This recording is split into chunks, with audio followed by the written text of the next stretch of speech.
Good, everyone? I got my boy Hoop Jargon in the building, man. We Yes, in the sir. cut, man. We got a lot to talk about. More importantly, we got to talk about Lonzo Ball, man. Brother, what? Why is he dipping on the scoring, man? What's wrong with him, man?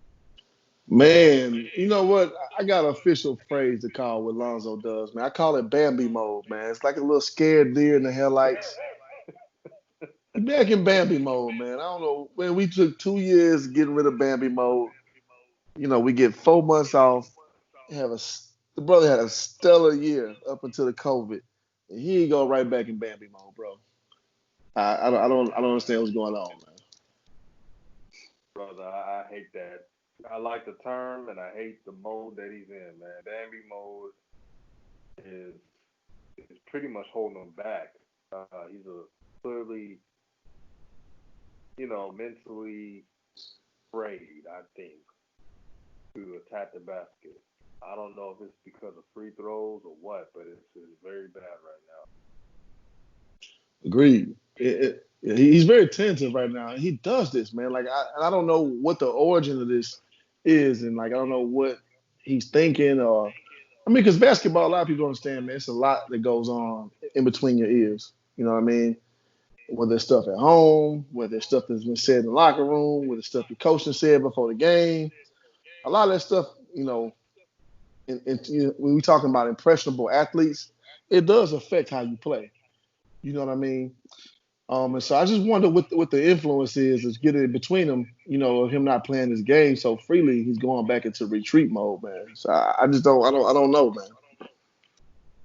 Man, I don't know if he needs a sports psychologist or something, but something gotta give, brother. Something got to give. It's just it's very sad right now, man. He's every time he attacks the basket, he's not even looking to score. He's Yep. looking to hopefully make a layup, and you can't hope to do anything in the NBA. You just got to do Hell it. no. You got to be intentional. Absolutely. And Man, yeah, go ahead, brother. oh, sorry about that, my bro. Um, I wanted to ask you if you were Lonzo, man. Like, what would you do? Who would you hit up to train him to improve his offensive repertoire? That's a great question because you got to pretty much at this point tap into someone who knows your similar situation and someone who understands your role and responsibility and what have you. And I would hit up his old Kidd was his coach for a long time, but I'll hit up Jason Kidd, man, just to see like how did you deal with having the chief responsibility to distribute, however, still be an offensive threat on your own merit. So that's probably who I would be more apt, or even if he has any relationship with Ben Simmons, hit him up, man. Like, okay, my chief responsibility is to facilitate, but how do I balance that and still be an offensive threat? And hell, let's even reach this far. His old general manager, president, Magic Johnson. Well, we say de facto general manager. Obviously, Rob Pelinka was general manager, but Magic had his imprint on a lot of things. So I think he got to hit one of those three people up, man, to kind of get some counsel about how to balance out and how to recalibrate. Because obviously Zion Williamson, you got Bi being a new All Star. You got Drew Holiday. Drew Holiday. Some days think he's James Harden. Some days he cool with being the off guard. You never know what Drew gonna show up. You know what I mean? And then you got JJ Redick, thinking he, what I'm saying, a Russell Westbrook who actually can shoot. You know what I'm saying? So it's so many. The dichotomy's real. On the team, and so you just got to understand how to put your fingerprint on that team, man. So I think that's what a brother is like having the biggest struggle at right now. Yeah, I like what you said there, man. Jason Kidd, that's gonna be a little tough since he's with the Lakers coaching staff. Maybe it's a phone call away. Like Hmm. after the season, you know how it goes. Magic Johnson, that's definitely attainable because Magic is like a open book when he knows you and he knows of you. He doesn't mind someone calling him up. He seems like one of those type of people. So I think that can flourish right there. Uh, for sure. Lonzo also has to work out with Jermaine Jackson. I've seen what he's done with LaMelo. LaMelo. Leangelo drastically improved what I saw. Now I got to see it in the game, and hopefully Jello does well in the G League games. Yes, I said G League games. He is not going to go straight in the NBA without playing in the G League. I don't. I'm realistic, man. You I'm trying to start realistic, some bro. stuff now, DJ? We want them to do well. Yeah, You know how that goes. about to start some stuff tonight, I ain't trying to start now, bro. man. I'm just being honest. He got to play it out. No, it's real talk. I mean, and you gotta. I mean, with this game of basketball, man, and I hate to be redundant about this thing, but playing professional basketball is one of the hardest things to do in this world, man. And there are a lot of ups and downs. There are a lot of intricacies of all this. And I don't want to get too far off a topic, but I mean, we talking about a cat like Leangelo, man. Like, I want to salute Ball Facts for putting this video out about his peers, the other two guys who got caught stealing in China, where they are now and what have you. And the two brothers, I forget their names. They just pretty much middle of the road Division I players, and not very high as far as draft prognostications are concerned. And people gotta understand, these two kids who were ranked 4-star recruits, high, which is higher than Leangelo. But it's hard as hell, to make that skill translate to the next level, man. And so I just want people to really understand how hard this level is. And now they got like, let's translate it back to Lonzo with the point of the discussion. Once you're there, you still gotta be able to maintain a certain level, man. Like, cause I mean, it's funny. I had one of my boys hit me up just yesterday, NBA scout, talking about, man, it may be time to understand that Lonzo may be a backup. I hung the phone up Oh on him, man. bro. I hung the phone up on him, bro. This is a true story. Hung the phone up on him, dude. So, but And for those, go ahead. I wanted to iterate. Those who's listening, Hoop Jargon knows people, man. If you go on this channel and please subscribe to the brother Hoop Jargon's YouTube channel. He interviews a lot of people, scouts, coaches, you name it. So he knows people. Just putting Appreciate that it. out there. Appreciate it. Yeah. So I'm not speaking out my ass when I say like people who really evaluate top talent say these things about the Ball brothers. Right now, so the whispers right now is that Lonzo just may be a backup point guard. And you know what? In a perfect world, nothing wrong with being a backup point guard. Like, you know, worst case scenario, could Lonzo be that? I mean, I think it's a long shot, but yeah, I mean, there's no shame in that. Like, you'll be a millionaire for for a good 15 years. However, you cannot evaluate these three games and say that he could possibly be that just because he's on a slump, man. Especially considering before the COVID stoppage, what the brothers put up like 22 and 7-7, shooting 45% from three. So if you want to use small clusters, you can't just use this one and make a finite opinion. You know what I mean? Yeah, they are judging too early, but also it's Lonzo's fault in one way because I don't know what he did during these 4 months, man. I'm like, what did you work on? I know it's the pandemic, but I'm seeing all these. I seen the Miami Heat. I seen just in shape teams Mm-hmm. not missing a beat. And then you look at the Pelicans, and then you look at Lonzo. I'm like, he's still not trying. He's not doing what he did before the pandemic. That's the disappointing part. Yeah. And it's shoot with confidence. That's his biggest thing, man. Shooting with confidence. Like he's back shooting like last year, playing with LeBron when he didn't know his place. And he's in Bambi mode. And you see him Yep. drive and not even look to be. I mean, one of the biggest things a coach would tell a point guard is be a threat at all times. I don't care if you're running my sets.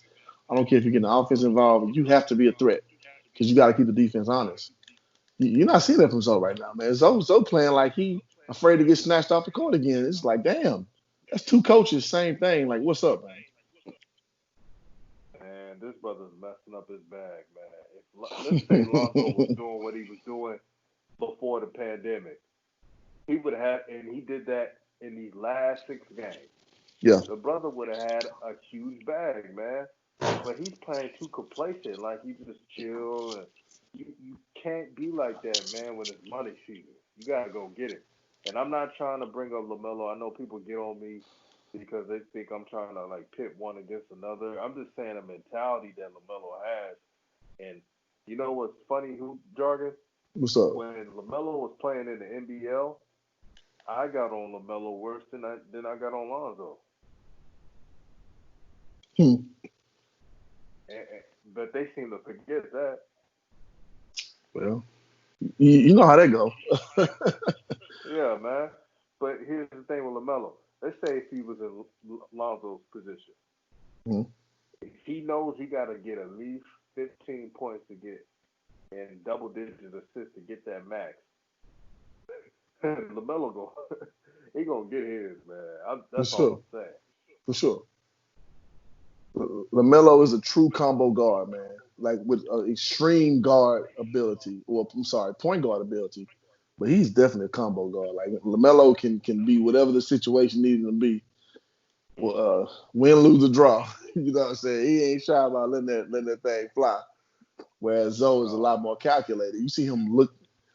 Sometimes he shoot the ball when it's like brutally obvious to shoot the ball, instead of just letting it flow naturally when it's like it don't have to be brutally, obvious. Just you feeling it, so let it ride. And you just see all the second guessing. And to your point, Lamelo don't he don't struggle with that problem. No, he's not. His in between game is elite.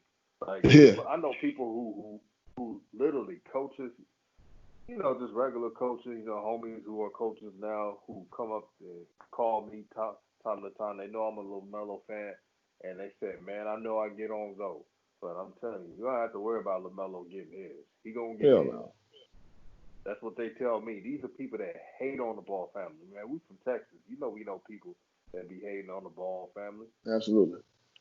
So they be like, man, Lamelo just got it, man. He gonna mess. They tell me like this. They said Lamelo gonna mess up on time to time because he's gonna be a rookie, but he also gonna show plays where he's unconscious.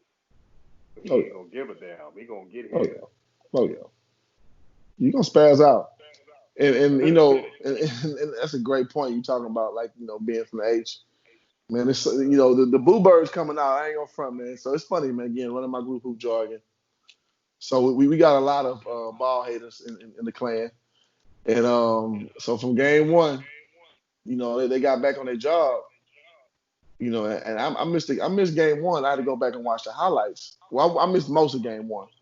I was like, why are they posting about Lonzo again? I was like, he must be having a bad game. And I looked up, and he having a bad game, and and what the brother was saying, I leave him nameless, saying how he still can't shoot to this day and blah blah blah. I was like, hold on, let me pull his numbers up. At the time, he was shooting 38% from three.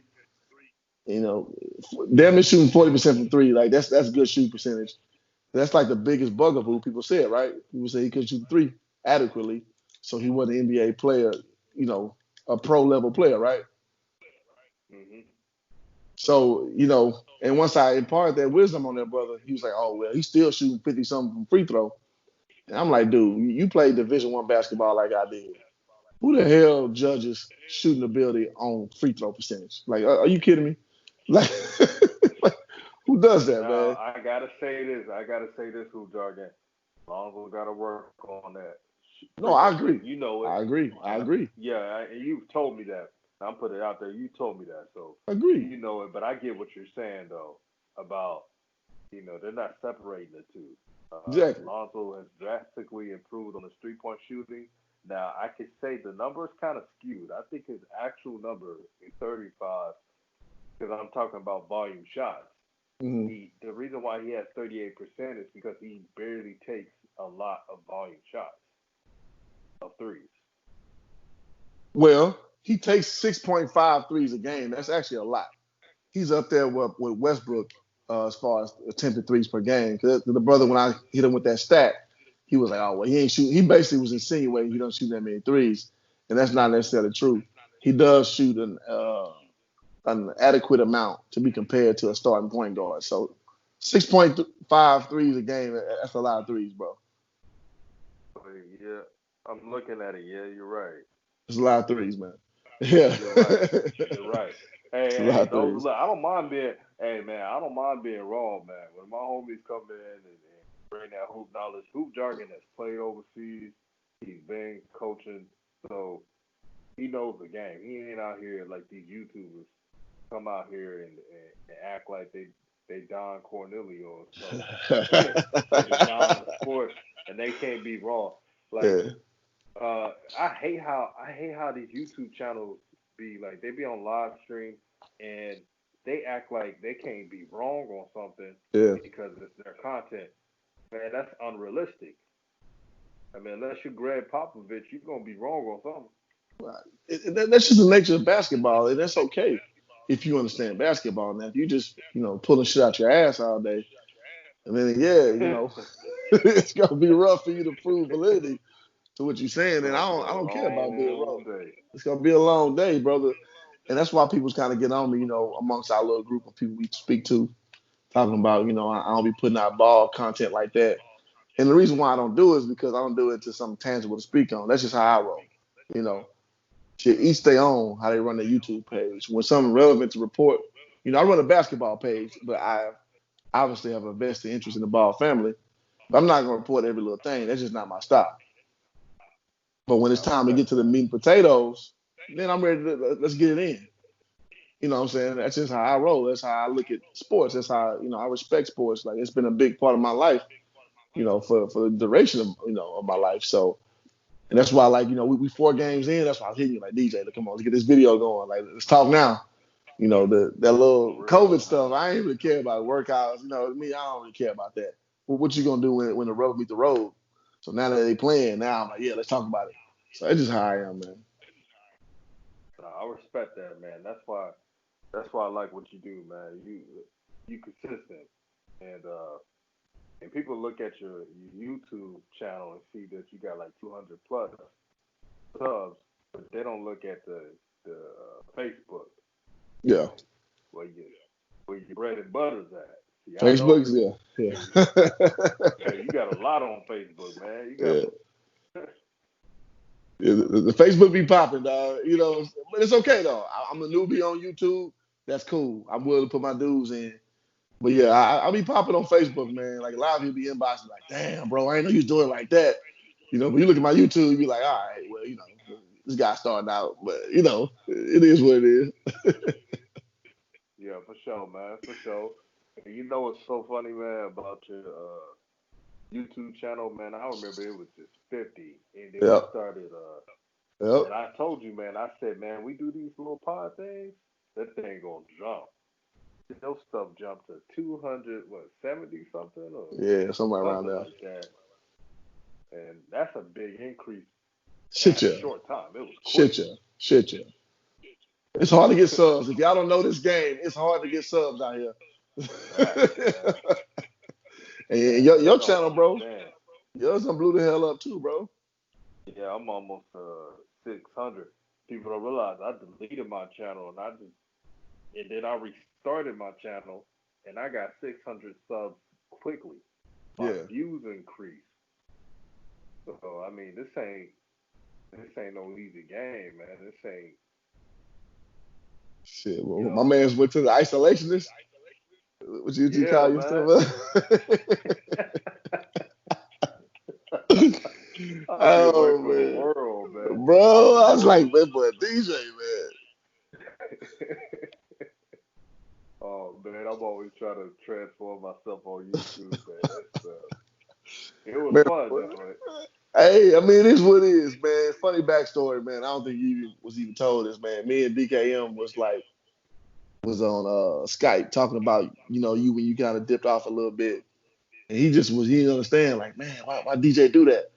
I was like, man, you gotta understand a lot going on in the world right now. It's a lot of unprecedented stuff. So I Facts. just think he just trying to sit back and recalibrate what's what. I was like, he'll be back because I remember you deleted pretty much all your videos. I was like, nah. Even that remember that Puma one with Lamelo? Yeah, That was a freaking that was a $8,000. I mean 8,000 view video. yeah, 8.5 view video. I deleted that. I didn't even care. yeah. That's how you know, like I didn't care. And I saw that, and I told DKM, I was like, bro, he just, it's a lot going on in the world right now. He just kind of recalibrating things. Like he'll be back. He was back like within like 2 weeks. Man, I came back in a fear. I started making all. I had You was on a ferry, my bro. sport flows. I was on a roll, man. He was, man. I got people hitting me up like, man, you gotta slow down all these hot take videos you've been making. I'm like, man, I came back with a vengeance, man. You did. I came back with a vengeance. You did, bro. So If I it would was have funny. done, Go hey, ahead. bro, if I would have done what I'm doing now, like done it this way, I would have been at like 5,000 right now, Yeah. knowing what I know. And it's something I always admired about your channel. Back when we go back, I think we started communicating was like February, and Yeah, man. I want to say YouTube suggested me to your channel through just I think I started out watching DKM first. No, Ball Facts first for sure. This is like September of last year, and then started watching DKM a little bit, and then I guess through those algorithms it put me on your channel. Yeah, I never knew you from H Town, but I like the fact I like your content, even though you pretty much had you had the followers I got now at that time when I started following your channel, brother. And I was just like, Yeah, man, he ain't got that many subs, but the content's solid. So I was just hitting you like, man, let's do a video or whatever. So I appreciate you putting me on game. I'm cool with everybody now. You know what I mean? And so it's just how that stuff goes through osmosis, man. And just real people connect. Those relationships get built, man. So yeah, well, I've said it online before, but I definitely appreciate you putting me on game with that, bro. thanks, man. I'm a builder, man, and I believe in all brothers. I may go on YouTube, I may make an ether on another brother or something, man, but I want all brothers to do well, man, even my enemies. At There the you end of the go. game, this is just YouTube, man. This is this is fun, but it ain't Agreed. real life. Agreed. Agreed, man. So I want to know, man. So at this point right here, so the Celtics, the Pelicans are it's in that 1-3 in the bubble right now, right? Yeah. Which giving that first game away, man. Oh my God, I get so mad thinking about that first game against the Jazz. Just gave that game away. Um, we beat. Well, I say we because my the Pelicans are my side whole team. I'm a Lakers fan. You know what I'm saying? I'm a self-proclaimed. Everybody knows how I get down. The Pelicans are my side whole team. Yeah. I'm a Lakers fan. I spent all day trying to find some Lakers shorts. I'm about to actually go back to Texas at the end of the week, so I got to give me some Lakers shorts. But found me a place that had them. But all that aside, brother, where do you see this going out? We beat Memphis, so we gained ground on that playoff position. How do you see this shaking out, bro? Man, I'm telling you, man, I want to be optimistic, man, but I'm a realist. Way Portland playing, man, Mm-hmm. they're gonna mess around and go on a win streak. And even if, let's say, the Pelicans win the rest of their games, uh, Memphis' schedule is tough. Let's say they don't win as much, and let's say the Pelicans get that 8 seed, they win six straight. Mm-hmm. But Portland wins four straight. They got 34. The Pelicans got what, like 35 or 36. Mm-hmm. Um, Here's the thing: they got to do that playing They're game. playing. That's right. In Portland, they don't care if they 9-8. They're And gonna that's beat true you. too. They gonna That's watch very what true. happens. That's If very the true. Pelicans win six straight, because that schedule is easy. Now, here's the thing: here's the problem with the Pelicans. They ain't got no identity. Even though they beat Whew. the Memphis Grizzlies, Yeah. they could have beaten by 20 plus points, but they were stagnant. If good teams like San Antonio that's well coached see that, they're gonna lose that one Mm-hmm. or don't don't forget the Orlando Magic. Now the Magic did lose to the Pacers. No, the Pacers on fire right now with Yeah, TJ Warren. yeah. I'm not gonna cap. Going off. If you watch the Magic before the Pacers game, the Magic were looking good. That's a Hmm. tough game. They're big. They're a big defensive team, and you know Lonzo is not going to drop to the basket again. I'm calling it now. I don't want it to be like that, but it is. If Is what you're it is. it is what it is. I'm just saying the Pelicans can go on a run. I'm gonna tell you how they can go on a run, win a lot of their games, and even win the playing game. Here's Mm-hmm. how: give all starters 30 plus minutes because the Pelicans have an above 500 record when the starters are playing 30 plus minutes. But Zion has to go off on every single game, like he did at the end of that game against Memphis Grizzlies. Hmm. I'm Yeah. bringing heat today, man. The who? I said I'm bringing some heat today. I told you, I brother. I mean, yo, I agree with that, and I almost think that if the Pelicans are gonna have sustained success, they gotta understand how to use Zion, man. Because sometimes they are too dependent on Zion, and by they I mean Hmm. Lonzo.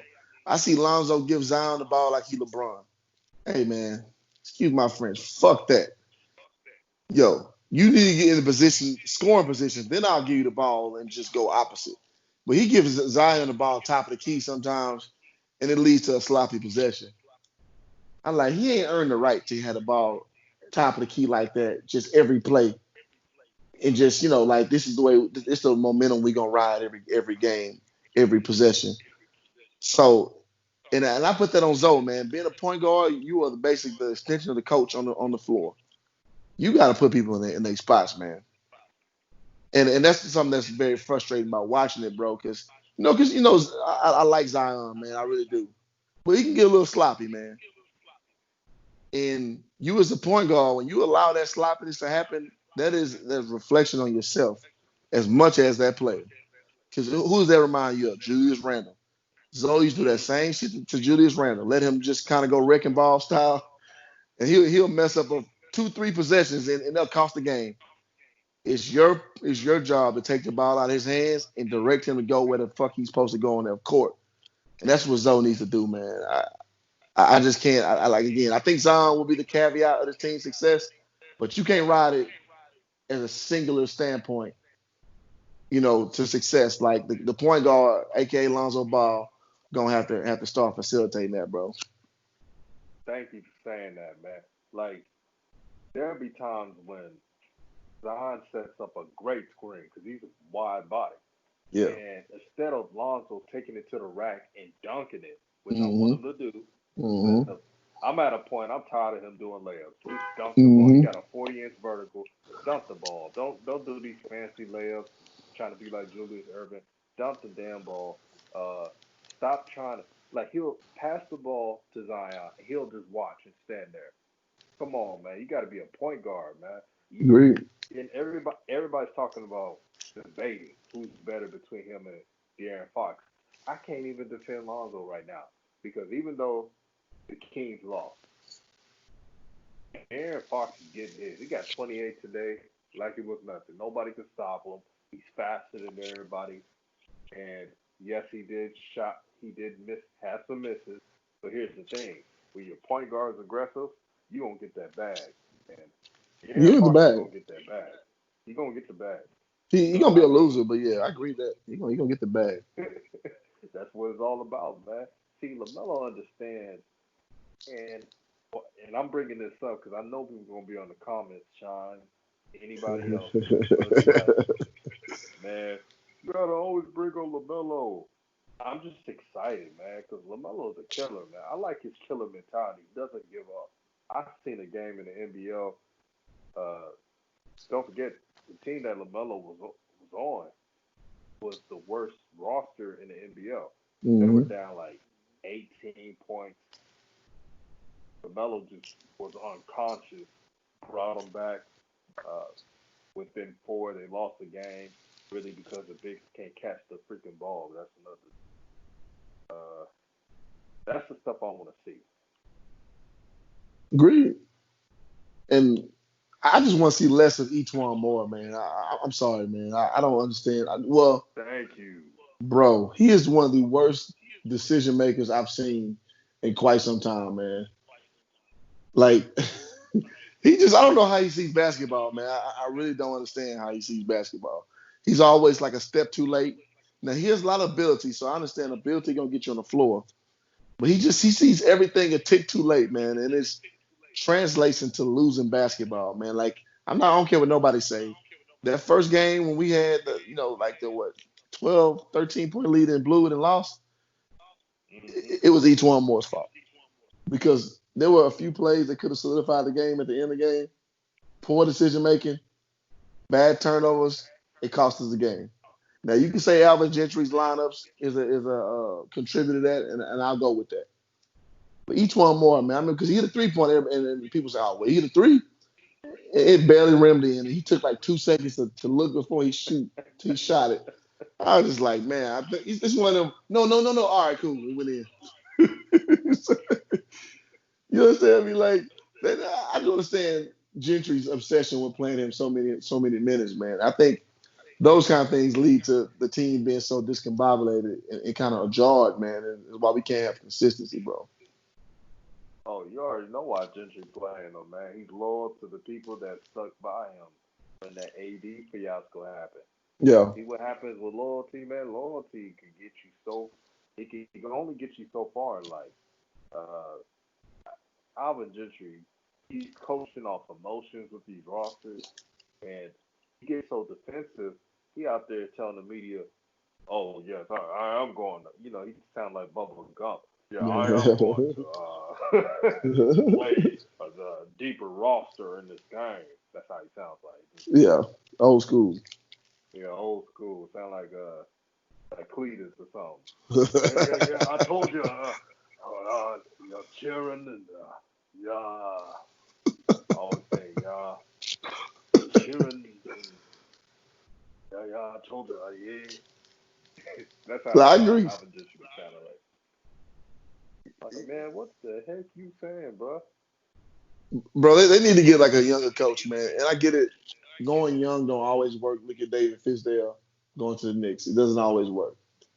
But and then again, my boy, NBA Inside, he was like, man, it's like, and this was to me not a correct assessment, but he was saying that Lonzo played better in spurts. I'm like, no, it's actually the opposite. You let Lonzo stay out there and figure things out.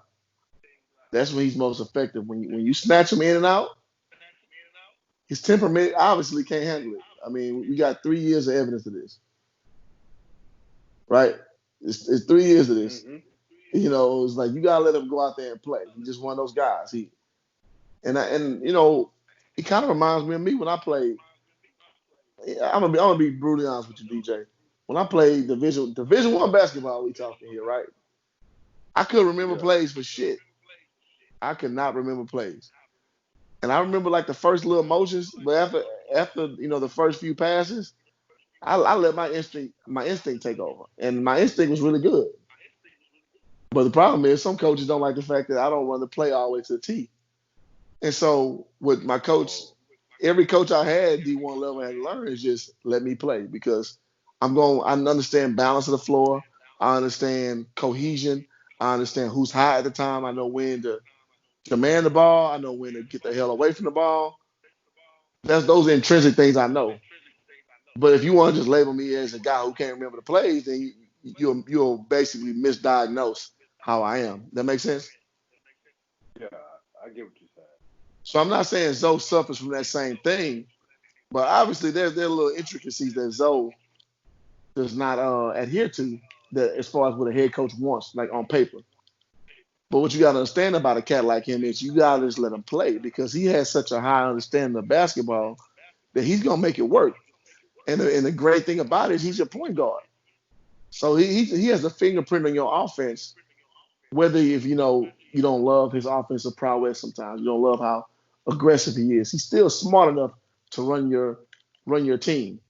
You know what I mean? And I think that until a coach understands that and let him be him, you're gonna see this start and stop shit with Zoe, this Bambi mode, and then I just like, any smart coach. I think at some point you got to just figure the player out and let the player be who he is, man. I think smart coaches take their ego out and understand what it takes to get the most out of a player based on their skill set.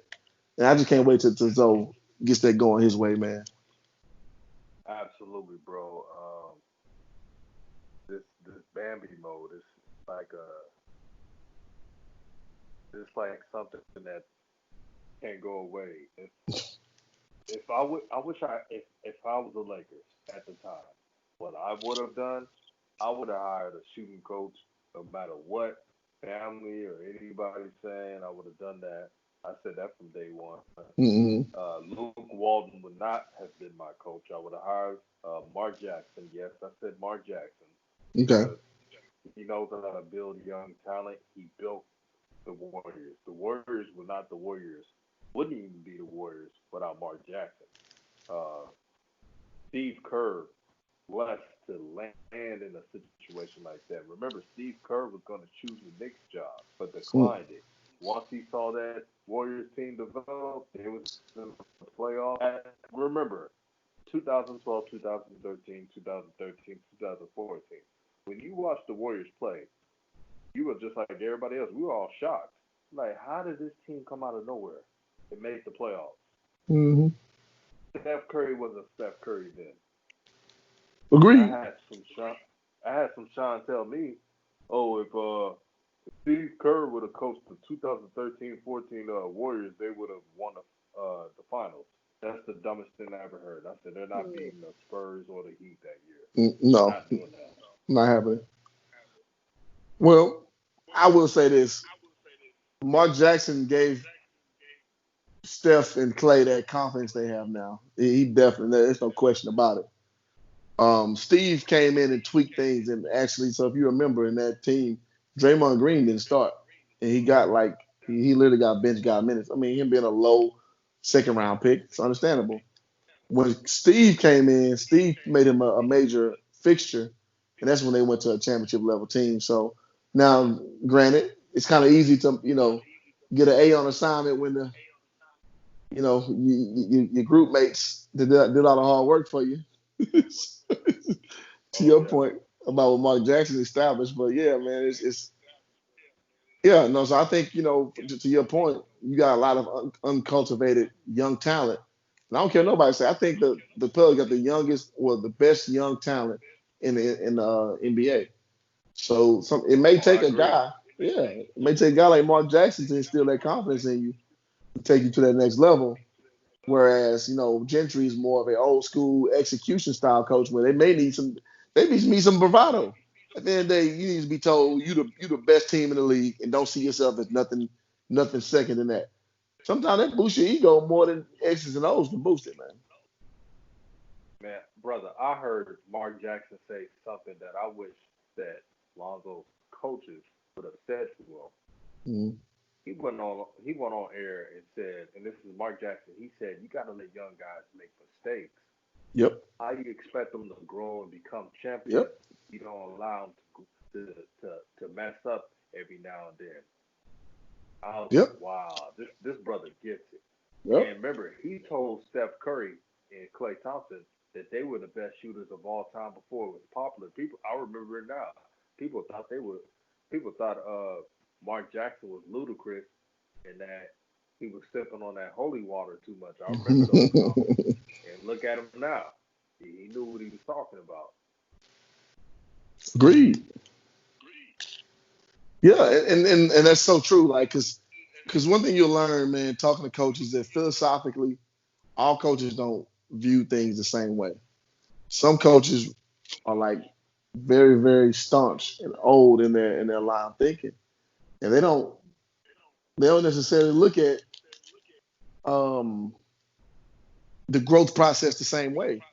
So they're not willing to give somebody the same leeway that another coach will, understanding that, hey, fault comes progression. And some coaches look at it as, hey, man, you got to be a finished product right now, or you got to be, they just, well, in lack of better terms, they judge you on a different metric. But when you got patience to understand the big picture, that is a big determining factor of growth.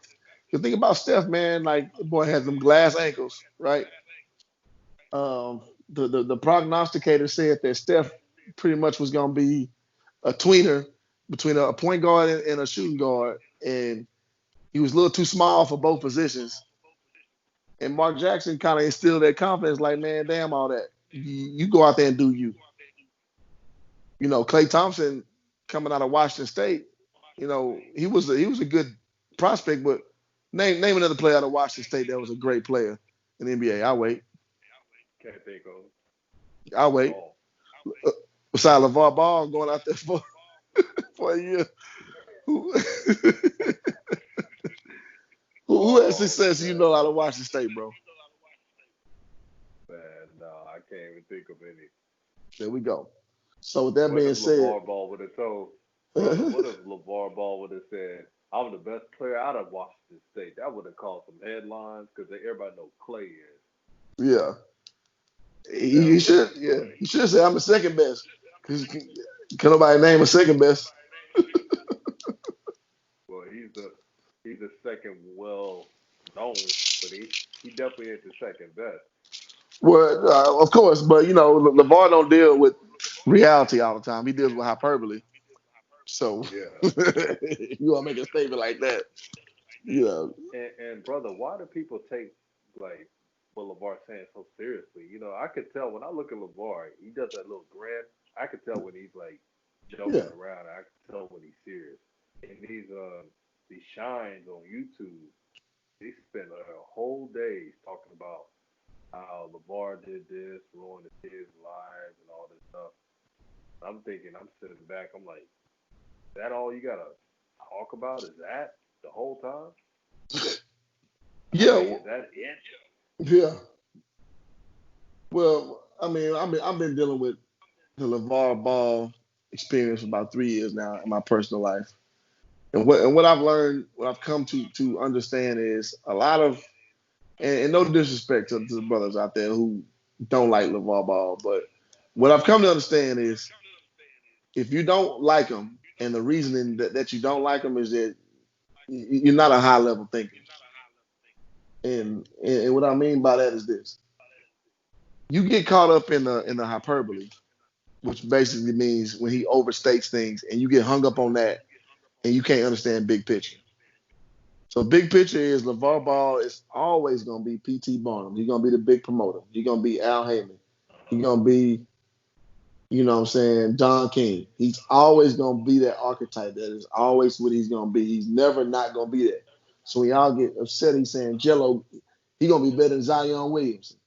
And y'all get stuck on that shit like that's a literal statement. But you got to understand, what he does is uses a polarizing name with his brand to create interest.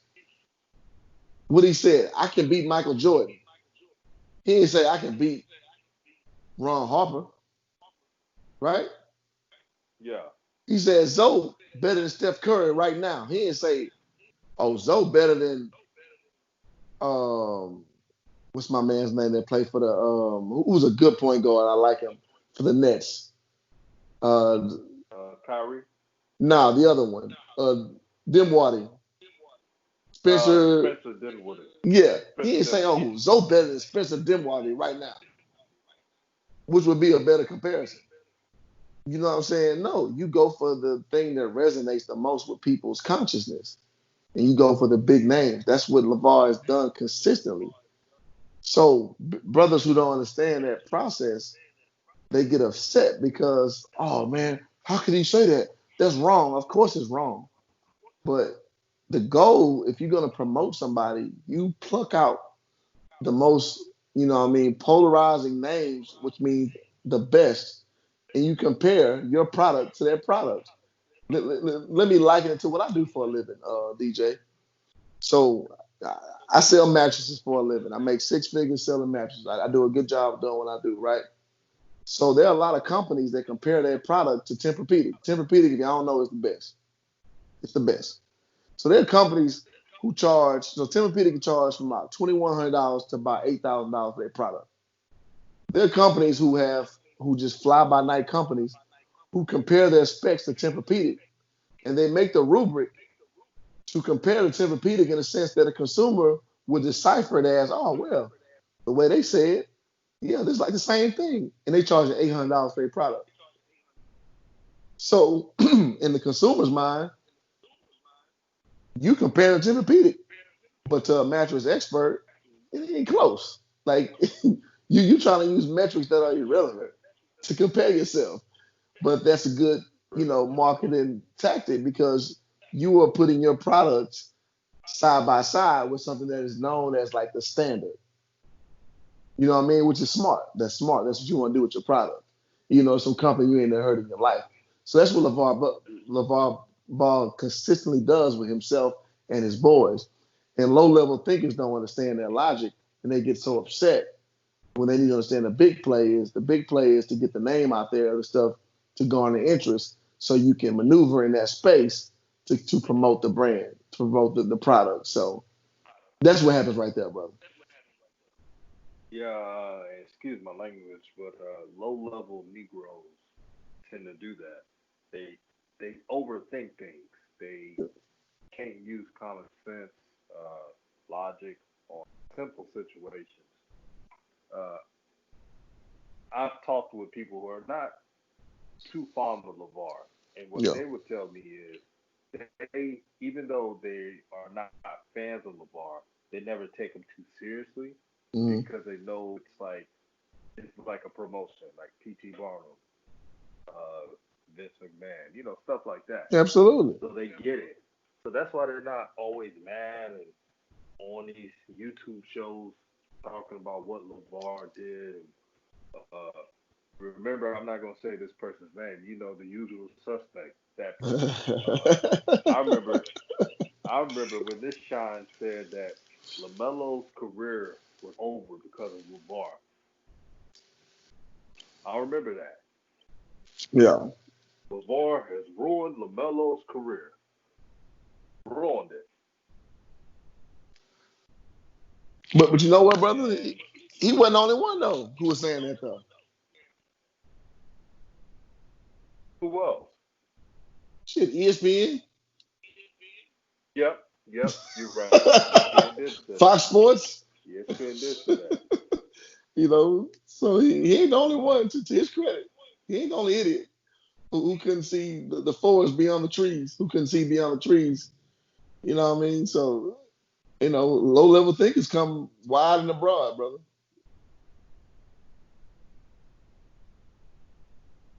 Just saying. Yes, they are, man. Yes, they are. And this is such a blessing to have people like you who understand, man. We talk about basketball in an intelligent sense. We're not arguing to trying to be right.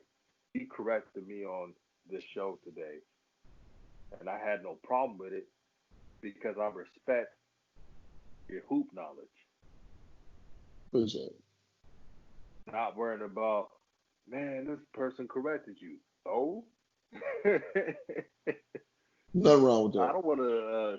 Yeah, I don't want to spew in some false information. Well, you know how it go, man. It's like they say the hubris comes before the fall, man. So when your ego is so out of control that you cannot be corrected by someone else, another like-minded brother, then hubris is gonna humble you further than any other personal lesson you can go through, man. So they say in short terms, iron sharpens iron, man. So that's why I like being on this channel, True man, that, and man. I like being under your program because, bro, it's some stuff, man. I may be off on too, and it's just that's how it goes, man. You don't want to surround yourself with a lot of yes men, bro. Oh, not at all.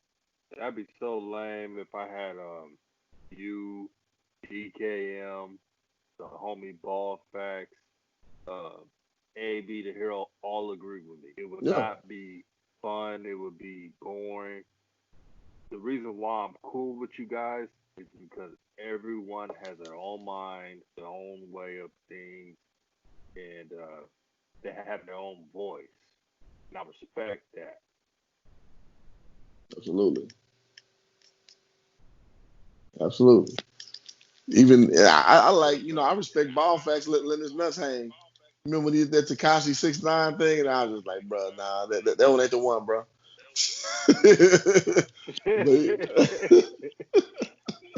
Hey man, the brother had guts, man. but, I respect Ball Facts, man. I remember when Ball Facts had like 2,000. Now he got like almost 30K. yeah, Shout that's out to crazy. Ball Facts, man. The brother, he's grinding out there, For man, real. putting in that work. Always show me love. Same with Hoop Jargon. Always show your channel love. And this, we all can eat off this thing, man. Now, There you go. I tell people, this is a hobby for me. But if I get paid for YouTube, hey, I'm not turning down that money. Hey, facts. Facts. I got a good career, but man, I'm a capitalist, so Yeah. extra money is good money. Hey man, money talks, bullshit walks, man. Uh huh. Uh huh. That's all about Shout this out to my YouTube thing, man. capitalists out there. Yes, sir. Yeah, man. I'm all about it, man. That's why I kind of just bait, my time, and I just got back on. Like when I kind of stopped doing videos, I had just got back on working, getting off furlough. So and I ended up, and I live out here in Los Angeles, so I've worked my way up to being one of the top salesmen, in the city or whatever. But I had to kind of just focus straight on what I'm doing because I got put in a position where, like, okay, the eyes gonna be on me. So okay, game on, let's do it. And that's kind of what I was Yep. focused on. But now it's kind of like even kill. I'm back to where at a top performance store where I'm doing what I'm doing. So now I want to get back on this heavy, and it just so happens the season right back on too. So it's like what I actually want to talk about. So it's perfect. Absolutely, man. Uh, so I'm about to close this out, but we definitely Yes, gotta sir. chop it up, man. Thank you for joining the show, man. I wish DKM was in, but the brother got to get some sleep. He couldn't hang with the big dogs. Can't hang with the Shout out big to dogs, man. DKM though. That boy, that's a hilarious dude, man. Shout out to DKM though. He's always willing to learn. He put people on. Just a good brother, man. Peace Absolutely. and blessings for all you guys, man. Stay blessed, stay up, stay with your family, keep your family close, your friends close. Have a good day, good night, wherever you at. Peace.